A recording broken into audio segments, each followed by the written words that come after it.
পেটের কথা।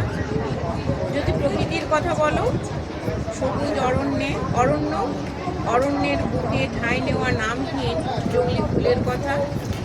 যদি প্রতিপদের চাঁদের কথা বলো, বিনম্র জ্যোৎস্নার কথা, জ্যোৎস্নার গা বেয়ে নেমে আসা অন্তহীন ভালোবাসার কথা বলো। যদি ভালো থাকার কথা বলো, যদি ক্ষুধার্ত পেটের কথা বলো, রোদ পোড়া তামাটে চামড়ার কথা, চামড়ার গায়ে লেগে থাকা কাঁটাতারে আঁচলের কথা।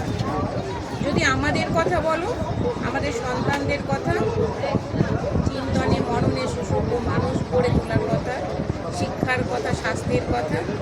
যদি অভুক্ত পথশিশুর মুখে এক টুকরো হাসির কথা বলো, ত্রিপলের ছাউনিতে অর্ধনগ্ন লজ্জিত নারীর কথা, ক্লান্ত মাচার কথা, ওই একলা চেয়ারটার কথা, ভরপেট খাবারের কথা, দূষণমুক্ত বাতাসের কথা।